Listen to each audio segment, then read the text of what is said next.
Welcome to the Deep Dive. Today we're taking a deep plunge into something really fascinating and honestly life-saving. We're looking at how artificial intelligence, AI, and machine learning, ML, are starting to transform abdominal organ transplant matching. Yeah, our mission here for this deep dive is really to give you a shortcut to understanding how AI can pull together just vast amounts of data. I mean, way more variables than our usual systems can handle, right? To find these incredible complex patterns. And the goal, well, it's optimizing donor selection, improving patient outcomes, going way beyond the sort of urgency models we use now. And, what's really pushing this is just the explosion of data we have now, clinical records, genetics, even complex imaging. It's a lot. It really is. And it's an area of, well, immense complexity. Our traditional matching methods, they've saved countless lives, absolutely, but they do have limitations, inherent ones. What's genuinely exciting, I think, is AI's ability to just integrate all this diverse data. It really opens up a whole new frontier for improving these transplants. No frontier, yeah. We're talking about a fundamental shift, really, moving from, relatively simple rules to uncovering these intricate, almost hidden patterns. Like finding connections we didn't even know were there. Exactly. Think of it like moving from a good enough match to striving for the truly optimal pairing between an organ and a recipient. Sort of an ecological fit, if you like.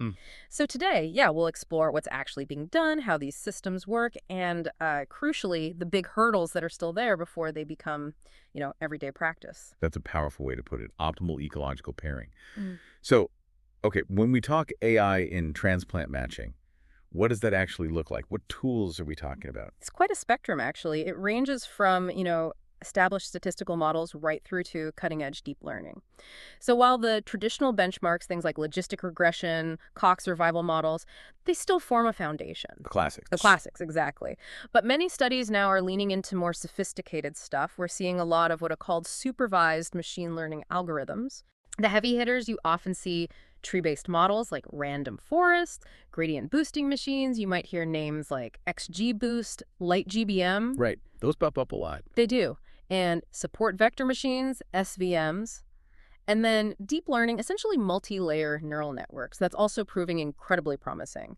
There was a group, Berner and colleagues in Munich. They actually built a customized neural net specifically for liver donor-recipient matching. Wow, okay. So quite a range of tools in the AI toolbox then. Can you give us a quick feel for what some of these different techniques are really good at? Maybe like their superpower with an example? Absolutely. So random forests and gradient boosting, they're particularly good at handling non-linear relationships, when things aren't just a straight line connection. Right, the tricky stuff. Exactly, especially in large data sets with many, many predictors. Think of them as excellent detective teams for finding subtle links. So a group at UCSF, for instance, they used gradient boosting machines, GBMs, to predict if a donor liver would actually end up being transplanted. And they got an AUC of 0.84. Okay, and just remind us, AUC 0.84? That's pretty good, right? That's very strong, yeah. AUC is area under the curve. Scale of 0 to 1, 1 is perfect prediction, 0.5 is just random guessing. So 0.84, that's telling you the model's performing very well. Got it. Then you have neural networks, the deep learning side. These really shine with truly massive complex data sets, especially if you're feeding them raw data like, say, images, that Berner study we mentioned. Their deep neural network hit an AUC of about 0.94 for predicting post-transplant survival in liver transplants. Whoa, 0.94. That's huge. Exceptionally high, yeah. Now, things like support vector machines, naive Bayes, they're often used perhaps for smaller data sets or maybe as comparisons, like in predicting pancreas graft rejection. But look, there are always trade-offs, right? Always. Deep networks, super powerful, but sometimes they're a bit of a black box. It's harder to see exactly why they made a prediction. Which is tricky in medicine. It's a big concern in high-stakes decisions, absolutely. Whereas ensemble trees like GBM and random forests, they tend to be more, let's say, transparent. You can often figure out which factors, which features were most important. And you see researchers now really emphasizing cross-validation and interpretability because of this. They need to be able to trust and explain the results. Makes sense. So these algorithms are powerful, clearly, but like you said, they need fuel, they need data. What kind of data are we actually feeding these models? What info from donors and recipients? Right. It's a really diverse data diet. For the recipients, you're looking at demographics, age, sex, their diagnosis, their agency. For liver, that often involves the MELI score, that measure of liver disease severity. Sometimes even dynamic changes in the MELI components, like bilirubin, INR, creatinine, those blood tests showing liver and kidney function, how they change over time. Also, comorbidities, other health issues, clinical status, like are they in the ICU, that kind of thing. Interestingly, socioeconomic factors, while potentially relevant, they're used less often in these models currently. Okay, and on the donor side, and the organ itself. Yeah, so donor age, cause of death, BMI, hemodynamic stability, basically how stable their blood pressure and circulation were, infectious disease markers, lab tests, and increasingly more detailed organ quality stuff, like for a liver, how much fat is in it, biopsy-proven steatosis, or what preservation solution was used. And logistics are critical too. Cold ischemia time, warm ischemia time, how long the organ was without blood flow. Which really impacts how well it works later. Hugely. And whether it was a DCD donation after circulatory death or a DBD donation after brain death donor. And then, of course, the basic compatibility. ABO blood type, maybe gender matching, HLA mismatches. Though HLA, the immune system matching, that's a much bigger deal in kidney than liver, generally. There's an incredible amount of information already. But I'm curious, what about things like, say, images, CT scans, or genetic profiles? Are those part of the mix? That's a great question. And those are definitely seen as really rich future data sources. AI is good at that stuff. So, for instance, AI could use CT volumetry, measuring volumes from scans for live donor liver matching, figuring out if the piece of liver is big enough, or AI assessing biopsy images, maybe quantifying liver fat more precisely than a human pathologist. More objective, maybe. Potentially more objective, more consistent, yeah. Not routine for matching yet, but the potential is definitely there.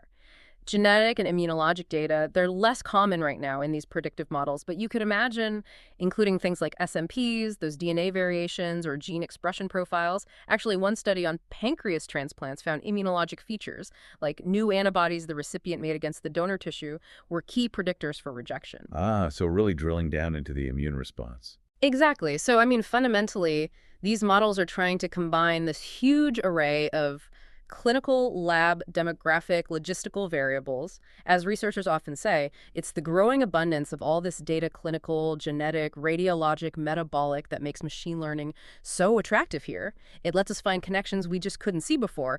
Like in one liver transplant ML model, things like recipient age, BMI, weight, sure, but also donor urine output came out as top factors. Donor urine output for a liver transplant. Yeah.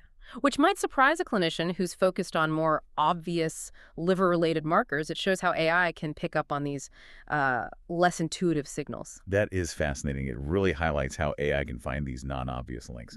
Okay, so taking all this theory and data, what does it mean in practice? Where are we actually seeing this stuff applied? What are some compelling examples from recent research? Yeah, there's some really promising proof of concept work emerging. Take Bashara and colleagues. Back in 2021, they developed ML classifiers using 127 donor features.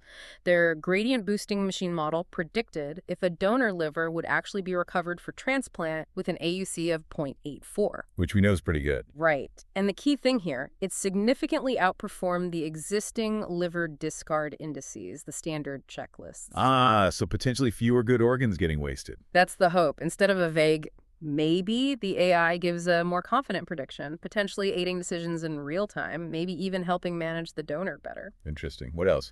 Well, then there's that Burner group again in 2022. They created a deep learning allocation tool for liver transplants. Their neural network, trained on data from over 500 past cases, predicted these composite post-transplant outcomes like survival and graft function with about 95.8% accuracy and that AUC around 0.94. Which, again, surpass conventional prediction factors.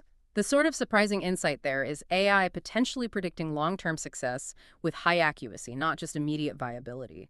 Though they rightly point out you need prospective validation. You need to test it going forward. Of course. Real-world testing. Absolutely. Then Carella et al. In 2023 looked at simultaneous pancreas kidney transplants. They used ML-naive Bayes and SVMs and got an AURC, which is similar to AUC, around 0.96 to 0.97 for predicting pancreas graft rejection. That seems incredibly high for rejection prediction. It is, and it highlights the potential for really personalized immunologic matching, tailoring the match not just on blood type, but maybe down to an individual's specific immune profile. Very cool. Any others that stand out? Yeah, there's a group in Spain, the Delgado group. They've done multiple studies. One large analysis showed their ML model achieved about 90.8% predicted graft survival. 90.8%. Yeah, compared to about 71.4% actual survival observed in the standard allocation system for those same cases. That's a massive difference. It's huge. And they even validated this finding using data from a UK center. It implies, potentially a significant reduction in graft loss if such a system were adopted, tens of thousands globally, maybe. And we're also seeing frameworks emerge, like the UK Smart Match initiative. It's more conceptual now, but it envisions using AI to optimize the whole allocation policy, aiming for fairness and efficiency. So, yeah, collectively, these studies really show that ML models can outperform traditional scoring or rule-based matching, at least retrospectively. These results are genuinely astounding, especially that 90.8% predicted survival number. It really does feel like we're on the cusp of something big.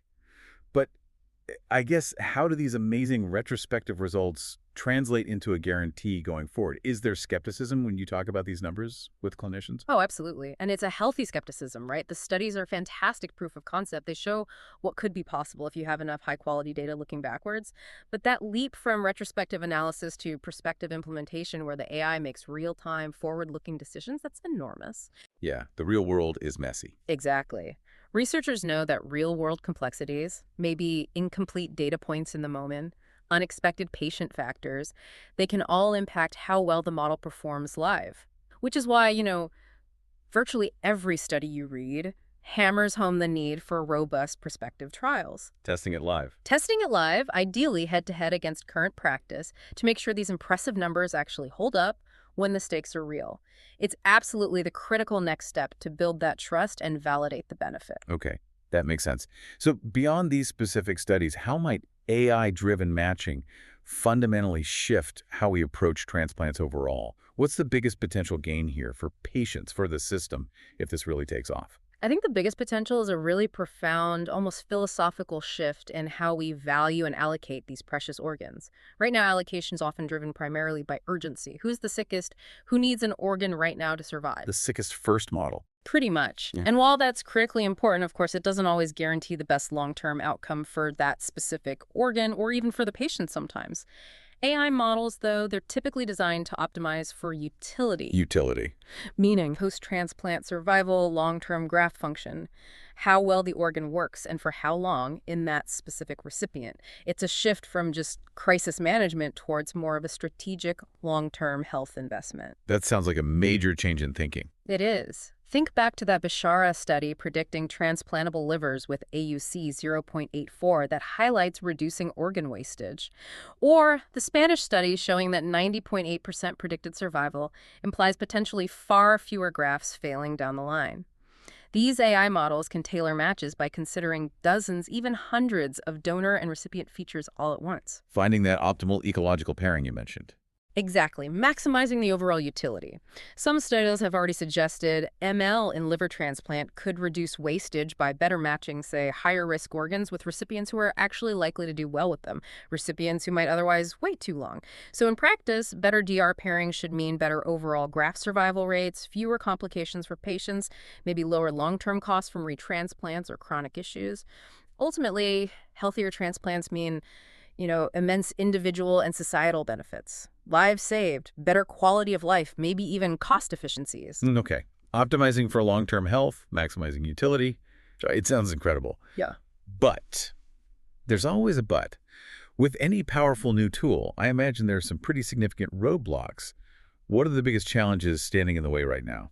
You're absolutely right. And the hurdles are significant. Probably the most fundamental issue often comes down to the data itself. Data quality and quantity. Garbage in, garbage out. Precisely. AI models can find patterns, yes, but only if the data is good, comprehensive, consistent. In reality, transplant datasets can be noisy, incomplete, collected differently across centers. Lots of missing values, different definitions for the same thing. A patchwork quilt of data. Kind of, yeah. And for rare organ types or specific patient groups, the sample sizes might just be too small to train a really robust AI model. Many reviews also point out we often lack good time-dependent data, how things change over time, and there hasn't been enough external validation testing models on completely different data sets. So the foundation needs strengthening. Definitely. If the data itself is flawed or if it reflects historical biases in care, the AI will just learn and potentially amplify those flaws. Okay, data's number one. What else? Well, interpretability and trust, we touched on this. Complex models, especially deep learning, can be black I don't boxes. know why I made that choice. Exactly. And that clashes directly with the need for transparency in organ allocation. These are life and death decisions. Clinicians, policymakers, patients, they need understandable reasons, not just an opaque prediction. You need to be able to explain it. You do. Then there are the ethical considerations. Big ones. Algorithmic bias is a major concern. If the training data reflects past disparities in access or treatment, the AI could unintentionally favor or disfavor certain groups. Worsening existing inequities. Potentially, yeah. Ensuring fairness is absolutely critical. There was a UK survey, actually, on public views. People liked the idea of AI accuracy, but they also worried about dehumanization of the allocation process, losing the human element. That's a valid concern. It is. And finally, you've got huge regulatory and practical barriers. Health regulators, rightly, demand rigorous validation before these things can be used clinically. Many hospitals just don't have the IT infrastructure or staff trained in AI to implement and manage these complex tools. And then there's the whole legal question. Who's liable if an AI recommendation leads to a bad outcome? Yeah, that's a big one. It is. Plus, just integrating these systems into the existing complex workflows of OPTN or Eurotransplant, that's a massive technical and logistical challenge. And you might get resistance from providers used to the current rules. So, yeah. In short, data gaps. Needing bigger, better data sets, making models transparent and validated, building trust, navigating ethics and regulation. It's a marathon, not a sprint. It certainly sounds like it. Data, trust, ethics, logistics. It really underscores it's not just about building a clever algorithm. It's about embedding it safely and fairly into a really complex human system. So, given all those challenges, are we seeing any glimmers of this actually being used in the real world, or is it still pretty much confined to research labs and academic papers? Well, widespread clinical deployment is definitely still rare. Most efforts are still in that research or pilot stage. Yeah. But there are glimmers, yeah. You're correct. For example, Naomi and colleagues described a web-based ML tool in 2024 called Nephron. It's for kidney allocation, but potentially adaptable for liver or pancreas. That's a step toward a practical tool. A usable interface. Right. And on the policy side, the big allocation networks are looking at it. The OPTN in the US, for instance, their proposal for continuous distribution for liver intestine includes mathematical optimization. Which involves AI. It involves ML-based scenario simulation, yeah. So it's a formal recognition of AI's potential at the policy level, even if it's not doing the actual patient-by-patient matching yet. Okay, so the door is opening, maybe. Seems like it. Now, it's important to note, while there are clinical trials involving AI in transplants, they mostly focus on prediction, like predicting rejection risk or stratifying patients, not directly making the allocation match itself. As far as I know, no major center is using an AI algorithm instead of their standard match run process today. Usually, if AI is used, its output is more like a recommendation or an insight for the clinicians or researchers. An advisory role, for now. Pretty much. But where there's real momentum is in collaborations. That's thriving. We're seeing multinational research groups, like one sponsored by the European Society for Organ Transplantation, ESOT, and really strong partnerships between universities and hospitals, like Spanish hospitals working with computing science departments, U.S. teams at UCSF, Minnesota, Colorado, merging transplant know-how with data science, UK groups collaborating with NHS blood and transplant. Bringing the experts together. Exactly. That's essential to bridge the gap between the clinical world and the AI developers, to actually translate the research into something usable and safe. You've got leading groups pushing this forward in Spain, Germany, Portugal, the US, the UK, plus the international consortia like Eurotransplant and UNOS. So the effort is definitely there. Okay, so lots of research, lots of collaboration, baby steps towards policy recognition. Yeah. And if we sort of connect this to the bigger picture, look, AI holds immense, truly transformative potential here. It could make organ matching far more precise, more personalized, but its success really hinges not just on the tech being clever, but on us diligently solving those practical, regulatory, and especially those complex ethical challenges we talked about. And that's a really powerful and, I think, balanced perspective. Yeah. So what does this all mean for you, our listener? It raises a pretty important question, doesn't it? As AI gets more sophisticated, as it gets woven into critical decisions like who gets an organ, how do we make sure it not only maximizes efficiency, gets the best outcomes, but also upholds those core values: fairness, transparency, human dignity, things that are so vital in medicine. What role do you think AI should play in decisions that are so profoundly life-altering? Something to think about. Thank you so much for joining us on this deep dive into AI and organ transplantation. Keep digging, keep learning, and we'll be back soon with another stack of insights.